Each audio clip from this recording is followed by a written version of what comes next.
दुर्भाग्य से इन किसी भी बीमारी का कोई ऐसा इलाज नहीं है जो बीमारी में देते ही वो ठीक हो जाए जी। हमको सिर्फ सपोर्टिव ट्रीटमेंट करना होता है। पहला हम लेंगे डेंगू को। जी। इसको कतई नहीं करूँगा क्योंकि ये सेल्फ लिमिटिंग बीमारियां हैं, अपने आप ठीक होने वाली हैं। अगर हम ऐसे कहते हैं जैसे सर्दी में कहते हैं कि दवा लीजिए तो 1 हफ्ते में ठीक हो जाएगी, दवा ना लीजिए तो 7 दिन में ठीक हो जाएगी, तो कुछ उसी तरह की चीज़ है। अपना समय लेगी, अपने से ठीक होगी। लोग प्लेटलेट देते हैं। आज तक अगर मुझे इस सीज़न में मैंने 300 डेंगू के मरीज की इलाज किया होगा तो मैंने मुश्किल से 1 मरीज को प्लेटलेट लगाया हो। जी।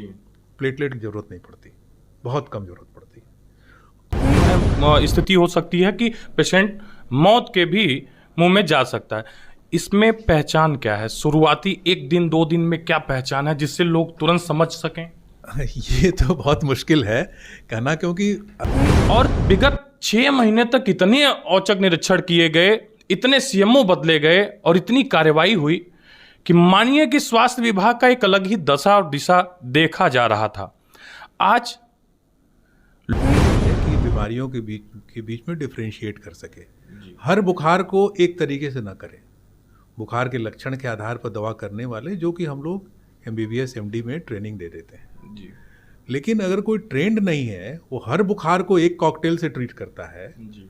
वो नुकसान करता है। और मेरे पास इतना ज्ञान तो है नहीं जी। हर आदमी मेडिकल, हमारे पास मेरी गाड़ी बिगड़ गई है, मैकेनिक पास ले जाएंगे तो जो बोलेगा वही ना करेंगे। बिल्कुल। अब आप किस तरह के मैकेनिक के पास ले जा रहे हैं? तो अच्छे मैकेनिक हो, एक गाइडलाइन हो जिसके आधार पर हम यहाँ की बड़ी बिल्डिंग देखकर गरीब जो व्यक्ति है, जो ग्रामीण क्षेत्र के लोग हैं, जो वाकई में निहायत गरीब हैं, वो यहाँ से आने में डरते हैं कि बहुत पैसा लगेगा। उन गरीबों के लिए ये हॉस्पिटल कितना अपना कदम आगे बढ़ा रहा है, इस विषय में थोड़ा सा। ये भी आपका बहुत अच्छा प्रश्न है।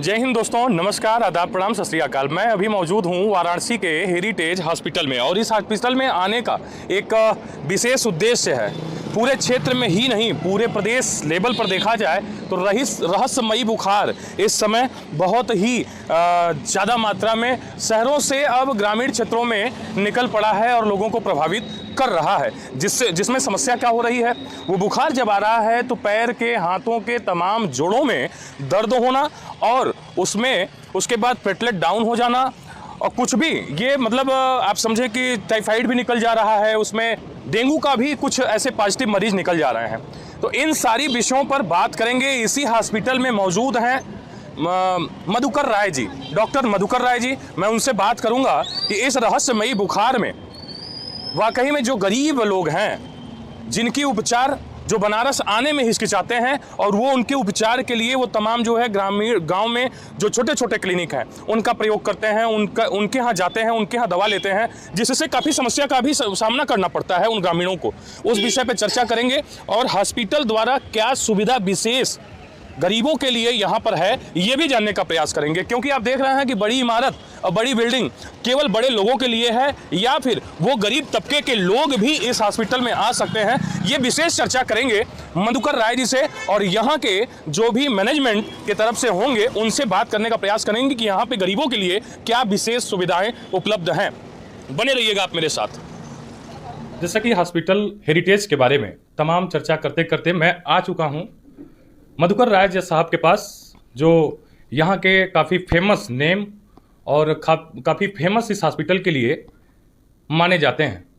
जो रहस्यमयी बुखार बनी हुई है पूरे प्रदेश लेवल पर और शहरों से अब वो ग्रामीण जगहों पर अपना पैर पसारने लगा है। इस विषय में मैं डॉक्टर साहब से चाहूँगा उन गरीबों के लिए क्या ऐसा घरेलू उपचार या फिर क्या ऐसा किया जाए जिससे वो छोटे छोटे क्लिनिक से बचें, जिससे हो रहे बड़े समस्या का समाधान उन लोगों को कुछ मिल पाए। इसके लिए डॉक्टर साहब से जानेंगे। ये आपने धन्यवाद, और आपने बहुत ही आवश्यक प्रश्न पूछा है जो कि जनता में जाना चाहिए। आज के तारीख में इस साल के बुखार ने हम लोगों को इतना परेशान किया है कि डॉक्टर और मरीज दोनों परेशान हैं। जी जी। डॉक्टर इसलिए परेशान है कि मरीज आ रहे हैं और ज़्यादातर इतने मरीज आ रहे हैं और ज़्यादातर मरीजों को वायरल डिजीज़ है। जी वायरल डिजीज़ का कोई दवा नहीं है, जी। ये अपने आप ठीक होती हैं। तो चाहे- कितने दिन इसमें रुका जाए या फिर क्या घरेलू उपचार किया जाए? वही मैं बता रहा हूँ कि या डेंगू हो या चिकनगुनिया हो जी या एक तीसरे तरह का बुखार आ रहा है, जी जिसमें कि बुखार आ रहा है, 2 दिन 3 दिन में बुखार उतर जा रहा है, उसके बाद एक रैश शरीर पर लाल आ जा रहे हैं और उसके 1 हफ्ते बाद जोड़ों में दर्द शुरू हो जा रहा है। जी जी और वो जोड़ों का दर्द जो है वो महीनों लोगों को परेशान कर रहा है। जी दुर्भाग्य से इन किसी भी बीमारी का कोई ऐसा इलाज नहीं है जिस बीमारी में देते ही वो ठीक हो जाए। जी हमको सिर्फ सपोर्टिव ट्रीटमेंट करना होता है।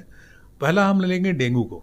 जी डेंगू का बुखार में इस साल जो डेंगू है इसमें मृत्यु दर बहुत कम है जी और डेंगू के बुखार में बिल्कुल परेशान होने की ज़रूरत नहीं है। अगर पेशेंट का NS1 पॉजिटिव आ रहा है जांच में जी और प्लेटलेट 50,000 60,000 है, कोई वार्निंग सिग्नल नहीं है। वार्निंग सिग्नल से हम जानते हैं कि पेशेंट को उल्टी होने लगे, खाना ना खा पाए, जी ब्लड प्रेशर घटने लगे, जी। ये सब वार्निंग सिग्नल्स होते हैं। अगर ये नहीं है तो बिल्कुल परेशान होने की ज़रूरत नहीं है। जितना साफ सुथरा खाना और जितने अच्छे से अपने को हाइड्रेट करके रखें। जी हमारा पुराना ज़माने का जो सिस्टम था, हम लोग बार्ली का पानी पीते थे, चावल का माड़ लेते थे, जी खूब पानी पीते थे जी और खाने का मन हो तो हल्का लाई, ये सब चीज़ों को लें जिससे कि आप खाते भी रहें हल्का फुल्का, जी। उल्टी भी ना हो। कृपा करके ये खट्टे फल जैसे कीवी, जी जैसे बकरी का दूध जी न खोजें, उससे कुछ नहीं होता। अच्छा और या फिर कुछ लोग मैं देखता हूँ पपीते का पत्ता पीस के पिला देते बिल्कुल हैं बिल्कुल, ये तो और जनरली चल वो रहा है। पिला देते हैं और मरीज उल्टी करने लगता है। जी। जो बीमार नहीं है वो बीमार होकर अस्पताल पहुंच जाता है। जी जी तो ये काम ना करें, सिर्फ अपने को हाइड्रेट करके रखें, सिर्फ पैरासीटामोल की गोली लें दर्द के लिए जी। और 90% लोगों में डेंगू 1 हफ्ते में ठीक हो जाएगा। अच्छा, एक चीज और देखा जा रहा है डॉक्टर साहब कि होम्योपैथिक दवा ज्यादा लाभप्रद समझ में आ रहा है, ऐसा लोगों में चर्चा है। इस पे क्या राय, थोड़ा सा आप इस बीमारी को लेकर? देखिए, जहाँ तक मेरा अनुभव है कि कोई भी पैथी वायरल डिजीज़ में काम नहीं कर रही। और दूसरी चीज़ कि मॉडर्न मेडिसिन में अगर हम कोई दवा देते हैं तो उसके साइड इफ़ेक्ट के बारे में हम पूरी तरह जानते हैं। जी इन सब मेडिसिन्स में कैसा है, क्वालिटी कंट्रोल इश्यूज कैसे हैं, इनके साइड इफ़ेक्ट्स क्या हैं, हमको कुछ भी नहीं पता है। जी तो मैं इसको कतई नहीं करूँगा क्योंकि ये सेल्फ लिमिटिंग बीमारियाँ हैं, अपने आप ठीक होने वाली हैं। अगर हम ऐसे कहते हैं जैसे सर्दी में कहते हैं कि दवा लीजिए तो 1 हफ्ते में ठीक हो जाएगी, दवा ना लीजिए तो 7 दिन में ठीक हो जाएगी, जी तो कुछ उसी तरह की चीज़ है। अपना समय लेगी, अपने से ठीक होगी। हाँ, उसके बाद अगर कोई कॉम्प्लिकेशन हो रहा है तो उस पीरियड में किसी को ब्लीडिंग होने लगी, किसी का ब्लड प्रेशर घट गया, जी तो उस पीरियड में एडमिट करके हो सकता है कि हमें प्लेटलेट लगाना पड़े। वो तब जबकि ब्लीडिंग हो रही हो तब, ये नहीं कि प्लेटलेट घट गया। ब्लीडिंग क्या, मुंह से ब्लीडिंग होना या नहीं फिर नहीं, कहीं से भी? कहीं से नहीं। जब गंभीर किस्म की ब्लीडिंग होने की संभावना हो, प्लेटलेट कम हो रहे हो, शरीर पर चकत्ते चकत्ते पड़ने लग रहे हो, जी तब डॉक्टर डिसाइड करेगा कि वार्निंग सिग्नल के साथ ही ये चकत्ते आ रहे हैं, तब हम लोग प्लेटलेट देते हैं। आज तक अगर मुझे इस सीज़न में मैंने 300 डेंगू के मरीज की इलाज किया होगा तो मैंने मुश्किल से 1 मरीज को प्लेटलेट लगाया हो। जी प्लेटलेट की ज़रूरत नहीं पड़ती, बहुत कम ज़रूरत पड़ती। दूसरा बीमारी चिकनगुनिया आ रहा है, ये बहुत कष्ट दे रहा है। बुखार के साथ जोड़ों का दर्द, और इतना दर्द हो रहा है कि लोग कह रहे हैं कि हमने ऐसा दर्द तो जिंदगी में नहीं जिंदगी में, जी बिल्कुल आसानी। ये भी बीमारी जो है हफ्ते 10 दिन में ठीक हो जा रही, बट कुछ लोगों में गठिया परसिस्ट कर रहा है। तीसरी बीमारी एक और किस्म की वायरस है जो मैं नहीं जानता हूँ क्या है, उसमें 2-3 दिन में बुखार उतर जा रहा है लेकिन रैशेज आ रहे हैं और उसके बाद 1 हफ्ते बाद जोड़ का दर्द शुरू हो रहा है। जी जी जी इनमें भी केवल दर्द की दवाएं लेने से या बहुत ज़्यादा परिस्थिति में थोड़ा स्टेरॉयड देने से इन्हें बहुत आराम मिल रहा है। अच्छा सौभाग्य से इस बार मलेरिया उतना नहीं आया। मलेरिया एक ऐसी बीमारी है जिसके बारे में हम बहुत कम चर्चा करते हैं। जी जी मलेरिया के मरीज, और वो अगर दवा न किया जाए तो उनकी 2-3 दिन के अंदर मृत्यु हो सकती है। अच्छा उनको रिकॉग्नाइज करके दवा करना इम्पॉर्टेंट है। आपको डेंगू से और इन सबों से परेशान होने की बात नहीं है। एक और बीमारी की चर्चा चल रही है, इसको स्क्रब टाइफस बोलते हैं जी। स्क्रब टाइफस की भी ये दवा से ठीक होने वाली बीमारी है। इसको समय से डायग्नोज करके अगर दवा किया जाए, डॉक्टर बड़े आराम से इसको डायग्नोज कर लेता है। इसमें खांसी, किडनी और चमड़ी पर रैशेज आते हैं, हेमरेजिक फीवर की तरफ करता है। इसमें डॉक्सीसाइक्लिन देने से फट से ठीक हो जाता है। तो लेकिन डिले करने से दिक्कत होती है। तो मलेरिया की दवा है, स्क्रब की दवा है, और ये जो तीनों वायरल हैं इनकी कोई दवा नहीं, सिर्फ सपोर्टिव ट्रीटमेंट, अच्छा भोजन और हाइड्रेट करके रखना। हाइड्रेशन बहुत इंपॉर्टेंट है। बिल्कुल। अच्छा डॉक्टर साहब, एक मलेरिया का नाम आपने लिया जो कि 3 दिन में ही काफ़ी रिस्क वाला बीमारी बता रहे हैं कि 2-3 दिन में ही कुछ ऐसी जो है स्थिति हो सकती है कि पेशेंट मौत के भी मुंह में जा सकता है। इसमें पहचान क्या है? शुरुआती 1 दिन 2 दिन में क्या पहचान है जिससे लोग तुरंत समझ सकें? ये तो बहुत मुश्किल है कहना, क्योंकि अगर बीमारी बिना किसी लक्षण के केवल बुखार आ रहा है और बहुत तेज जाड़ा दे के बुखार आ रहा है जी। तो हम, और आज बुखार आया, कल बुखार नहीं आया, परसों फिर बुखार आ गया, जी जी, तो हम लोग सस्पेक्ट करने लगते हैं कि मलेरिया है। लेकिन बहुत सस्ते जांच अवेलेबल हैं, आराम से इसकी जांच हो जाते हैं मलेरिया के। हर हेल्थ सेंटर पर अवेलेबल है मलेरिया की जांच करके। दवा भी उतनी ही कारगर है। सबसे बड़ी चीज़ है कि दवा समय से चल गई तो कुछ नहीं होता है, और डिले हो गया और मलेरिया ने ऑर्गन डैमेज कर दिया तो फिर मुश्किल हो जाता है। एक सवाल लास्ट में चलते चलते मैं जानूंगा, क्योंकि अब ये सवाल थोड़ा सा कठिन रहेगा डॉक्टर साहब के लिए, यहाँ से रिलेटेड नहीं है। आज शुरू में जब 2021-22 में बीजेपी की सरकार बनी तो ब्रिजेश पाठक जी द्वारा स्वास्थ्य विभाग को टाइट करने के लिए तमाम औचक निरीक्षण किए गए, और विगत 6 महीने तक इतने औचक निरीक्षण किए गए, इतने सीएमओ बदले गए और इतनी कार्रवाई हुई कि मानिए कि स्वास्थ्य विभाग का एक अलग ही दशा और दिशा देखा जा रहा था। आज लोग पीएससी से हो गया, सीएससी से हो गया, उससे बचकर उन छोटे क्लिनिकों पे जा रहे हैं। छोटे क्लिनिकों पे क्या होना चाहिए, ये आपके राय से? देखिए, छोटे क्लिनिक से हम तो मतलब ये निकालते हैं कि छोटे क्लिनिक जो कि ट्रेंड डॉक्टर द्वारा, जी, जो डॉक्टर के अंदर ये इसको शिक्षा दी गई है कि ये बीमारियों के बीच में डिफरेंशिएट कर सके। हर बुखार को एक तरीके से ना करें, बुखार के लक्षण के आधार पर दवा करने वाले, जो कि हम लोग MBBS MD में ट्रेनिंग दे देते हैं। जी लेकिन अगर कोई ट्रेंड नहीं है, वो हर बुखार को एक कॉकटेल से ट्रीट करता है, जी, वो नुकसान करता है।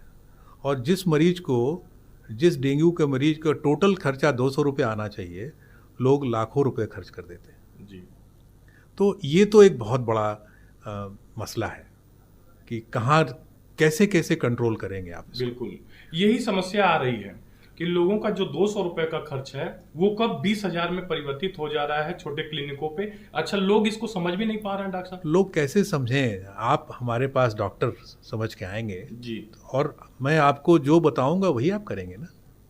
बिल्कुल। और हर आदमी के पास इतना ज्ञान तो है नहीं।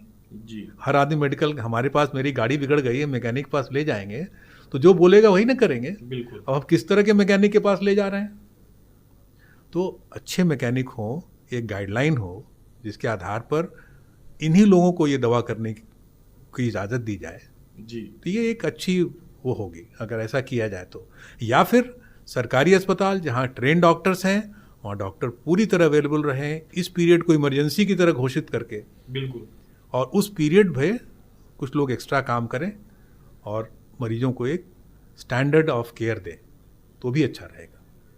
ठीक, बहुत अच्छा। एक चीज़ और जानेंगे डॉक्टर साहब से कि हेरिटेज काफ़ी अपना नाम पहले से ही, चाहे वो लंका से शुरू किया और आज यहाँ पे भी ये मोहन सराय के आगे, मैं हाईवे के पास हेरिटेज में हूँ। तमाम यहाँ की बड़ी बिल्डिंग देखकर गरीब जो व्यक्ति है, जो ग्रामीण क्षेत्र के लोग हैं, जो वाकई में निहायत गरीब हैं, वो यहाँ आने में डरते हैं कि बहुत पैसा लगेगा। उन गरीबों के लिए ये हॉस्पिटल कितना अपना कदम आगे बढ़ा रहा है, इस विषय में थोड़ा सा। ये भी आपका बहुत अच्छा प्रश्न है। हेरिटेज अस्पताल जो यहाँ है भदवड़ में सर, ये एक मेडिकल कॉलेज है, और मेडिकल कॉलेज में होने की वजह से यहाँ की चिकित्सकीय सुविधाएं सस्ती हैं जी। एक तो ओपीडी का, जैसे बीएचयू में जितना ओपीडी का पैसा लगता है उससे 5 रुपया 10 रुपया 30 रुपया का यहाँ का पर्चा कटता है, जी। बीएचयू में 25 रुपये का कटता है। तो कंसल्टेशन के लिए ज़्यादा पैसे नहीं हैं। जांच भी ऑलमोस्ट सरकारी अस्पताल के एट पार है जी। और जहाँ तक मरीजों के आने का सवाल है, मरीजों का अभी चूँकि टीचिंग हॉस्पिटल है तो इसलिए इसमें एकदम मार्केट रेट से भी कम पर यहाँ जांच वगैरह होती है जी। पैकेजेस भी हैं। आयुष्मान वालों के लिए बहुत अच्छी व्यवस्था है। जो भी आता है आयुष्मान की पूरी टीम लग करके उनको फैसिलिटेट करती है, सब कुछ करती है।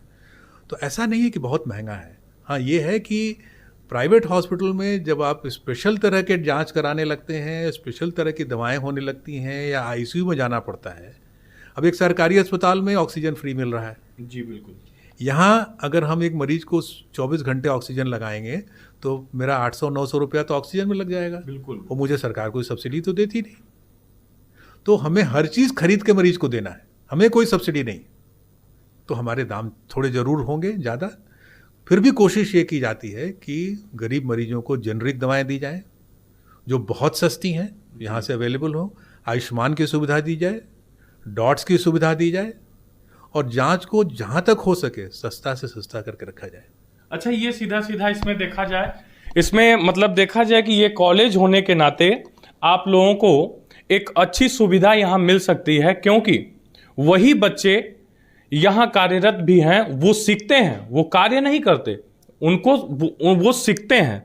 जो भी यहाँ पे एमबीबीएस कर रहे हैं या फिर बीएमएस कर रहे हैं, चाहे जो एमडी करने वाले बच्चे भी मतलब आईसीयू में और वार्डों में टहलते मिलेंगे, वही रहते हैं। तो कितनी बड़ी बात है कि आपके सानिध्य में, ऐसे सीनियर डॉक्टर के सानिध्य में, जो हमारे पूर्वांचल और उत्तर प्रदेश का एक कह लीजिए नगीना है, ये बताते रहेंगे। आप देखते रहिए perfect mission live, Bhanu Pratap Singh के साथ, जनपद वाराणसी।